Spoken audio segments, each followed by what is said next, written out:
Assalamualaikum warahmatullahi wabarakatuh. Perkenalkan nama saya Arju Kurnia Azizul Hakim dengan NIM 2159024 dari Universitas Negeri Surabaya, jurusan Teknik Informatika Prodi PTI. Di sini saya akan menjelaskan mengenai materi tentang standarisasi jaringan komputer pada matkul jaringan komputer. Jadi di topik pembahasan kali ini saya bagi menjadi 4 bagian. Yang pertama ada pengertian standarisasi jaringan. Yang kedua ada macam-macam standarisasi jaringan. Yang ketiga ada kegunaan standarisasi. Dan yang keempat ada konsep 7 layer pada model OSI. Yang pertama pengertian tentang standar jaringan komputer. Standarisasi jaringan merupakan sebuah aturan atau ketentuan yang diharuskan untuk dipatuhi oleh setiap brand. Jadi standarisasi ini bisa juga disebut aturan main untuk beberapa brand untuk menetapkan sebuah jaringan komputer. Terus yang kedua ada macam-macam standarisasi jaringan. Di sini saya bagi menjadi 5 bagian mengenai macam-macam standarisasi jaringan. Yang pertama ada ISO atau yang biasa disebut International Organization for Standardization. Terus yang kedua ada TIA, yakni Telecommunication Industry Association. Terus yang ketiga ada IEEE atau Institute of Electrical and Electronics Engineers. Terus yang keempat ada ITU atau International Telecommunication Union. Dan terakhir ada IETF atau yang disebut Internet Engineering Task Force. Langsung saja ke pembahasan yang pertama, yakni tentang ISO atau International Organization for Standardization. Jadi ISO merupakan International Organization for Standardization, yaitu sebuah organisasi internasional yang bertugas untuk menetapkan standar atau ketentuan yang berada di bidang industrial dan komersial di seluruh dunia. Standarisasi yang ISO buat di bidang IT atau dunia komputer adalah ISO/IEC dengan nomor 27001. Jadi ISO dengan nomor 27001 ini merupakan standarisasi sistem manajemen keamanan informasi atau Information Security Management System atau yang disingkat ISMS. Terus yang kedua ada Telecommunication Industry Association atau TIA. Jadi TIA ini merupakan organisasi yang bekerja sama dengan Electronic Industry Association atau yang disingkat AIA. Merupakan mereka bekerja sama di bidang industri pengkabelan. Jadi TIA ini dikenal bagus untuk mengembangkan standarisasi pemasangan kabel menggunakan desain dan instalasi pemasangan kabel yang telah disusun secara rapi.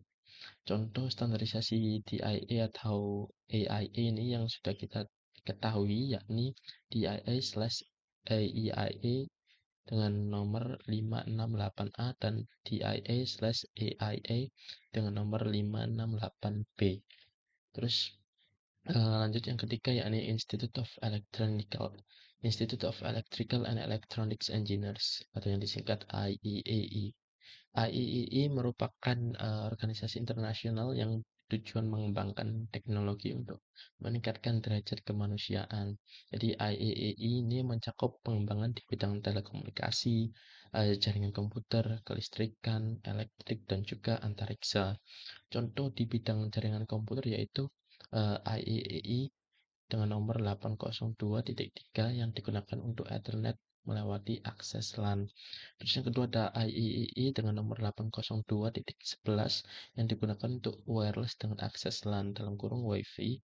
Terus yang ketiga ada IEEE dengan nomor 802.16 yang digunakan untuk wireless tetapi dengan akses WAN atau dalam kurung WiFi Max. Terus yang keempat ada International Telecommunication Union atau ITU. Jadi ITU ini merupakan organisasi yang bertujuan untuk mengatasi masalah telekomunikasi internasional. Salah satu telekomunikasi yang dibuat oleh ITUR yaitu APT Asia Pacific Telecommunication. Ini merupakan organisasi pemerintah Asia Pasifik yang dibuat oleh ITU. Terus yang kelima, yang terakhir yakni Internet Engineering Task Force atau IETF. Jadi Internet Engineering Task Force ini merupakan sebuah organisasi yang mempunyai wewenang untuk mengatur segala dan membuat protokol-protokol standar jaringan internet. IETF juga merupakan organisasi yang membuat protokol TCP atau IP yakni yang sering disebut juga Transmission Control Protocol atau Internet Protocol.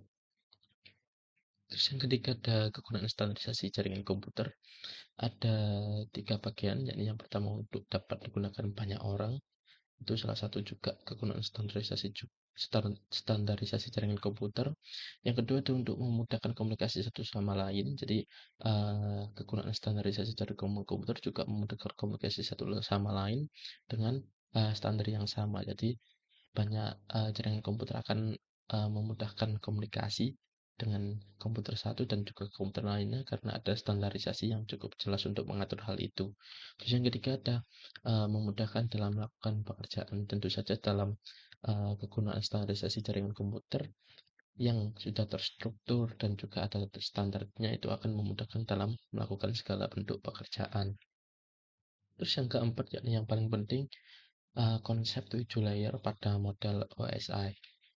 Apa itu OSI? OSI adalah standar komunikasi yang diterapkan di dalam jaringan komputer. Standar itulah yang menyebabkan seluruh alat komunikasi dapat saling berkomunikasi melalui jaringan. Model referensi OSI atau yang dikenal sebagai Open System Interconnection menggambarkan bagaimana informasi dari suatu software aplikasi di sebuah komputer berpindah melewati sebuah media jaringan ke suatu software aplikasi di komputer lain. Jadi 7 layer pada OSI ini terbagi menjadi dua, yakni yang ada layer atas dan juga layer bawah. Nah, layer atas ini terdiri dari application, presentation, dan juga session.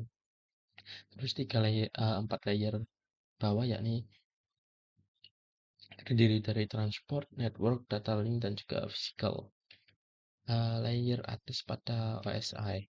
Yang pertama atau yang nomor 7 yakni lapisan paling atas. Lapisan ketujuh ini menjelaskan spesifikasi untuk lingkup di mana aplikasi jaringan berkomunikasi dengan layanan jaringan, yakni untuk menyediakan jasa bagi para pengguna aplikasi. Terus yang keenam di layer atas juga masih ada namanya presentation layer. Jadi lapisan keenam ini berfungsi untuk mentranslasikan data yang hendak ditransmisikan oleh aplikasi ke dalam format yang dapat ditransmisikan melalui sebuah jaringan. Terus yang kelima masih berkutat pada layer atas, yakni ada yang namanya session layer. Jadi lapisan kelima ini berfungsi untuk mendefinisikan bagaimana koneksi dapat dibuat, dipelihara, atau dihancurkan. Selain itu, level ini juga dilakukan untuk meresolusi sebuah nama atas jaringan. Terus yang selanjutnya ada layer bawah pada OSI. Di sini ada yang keempat yakni transport layer. Jadi di lapisan keempat ini berfungsi untuk memecah data ke dalam paket-paket data serta memberikan nomor urut ke paket-paket tersebut sehingga dapat disusun kembali pada sisi tujuan setelah diterima. Selain itu, pada level ini juga membuat sebuah tanda bahwa paket telah diterima dengan sukses atau yang biasa disebut acknowledgement dan mentransmisikan ulang terhadap paket-paket yang hilang di tengah jalan.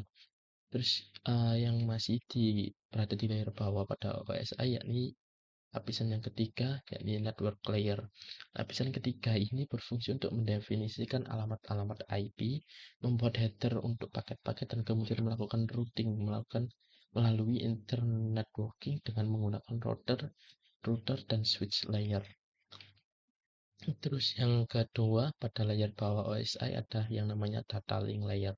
Lapisan kedua ini berfungsi untuk menentukan bagaimana bit-bit data dikelompokkan menjadi suatu format yang disebut sebagai frame. Selain itu pada level ini terjadi koreksi kesalahan, flow control, dan pengalamatan perangkat keras seperti halnya media access control address atau yang disebut MAC address, dan menentukan bagaimana perangkat-perangkat jaringan seperti hook, bridge, repeater, dan switch layer 2 dapat beroperasi dengan baik. Terus yang terakhir yakni yang pertama yakni physical layer pada layer bawah pada konsep OSI.